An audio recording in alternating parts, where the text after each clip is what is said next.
ఆ రోజు ప్రియాంక గాంధీని తీసుకొచ్చి ఈ సమస్యను పరిష్కారం చేస్తామని మరి ప్రతి సంవత్సరం క్యాలెండర్ రిలీజ్ చేసి ఏ రకమైనటువంటి నోటిఫికేషన్స్ ఇవ్వాలో ఆ రోజు డేట్లతో సహా అనౌన్స్ చేయడం జరిగింది. నేను అడుగుతా ఉన్నాను, ఏ రోజు ఏ ఉద్యోగ నోటిఫికేషన్ ఇవ్వాలో జాబ్ క్యాలెండర్ ని కూడా రిలీజ్ చేసినటువంటి మరి కాంగ్రెస్ ప్రభుత్వం దాని మీద ఎందుకు స్పందిస్తలేదని అడుగుతా ఉన్నాం.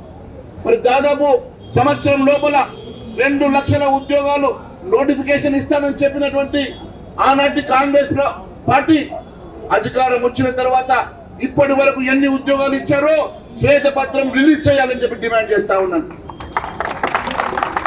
మొన్నటికి మొన్న సహచర మంత్రుడు శ్రీధర్ బాబు గారు చెప్తారు ఇప్పటి వరకు 50,000 ఉద్యోగాలు ఇచ్చామని.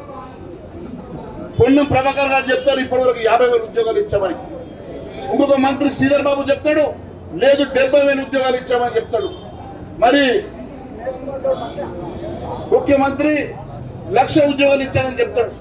నేను అడుగుతా ఉన్నాను, ఒకే సంవత్సరంలో 2 లక్షల ఉద్యోగాలు ఇస్తారని చెప్పినటువంటి నువ్వు ఇప్పటి వరకు ఎన్ని ఉద్యోగాలు ఇచ్చావో నీ ప్రభుత్వానికి నీ సహచర మంత్రులకు కూడా లెక్కలేదంటే ఒక శ్వేతపత్రం వెంటనే రిలీజ్ చేయాలని చెప్పి డిమాండ్ చేస్తా ఉన్నాం.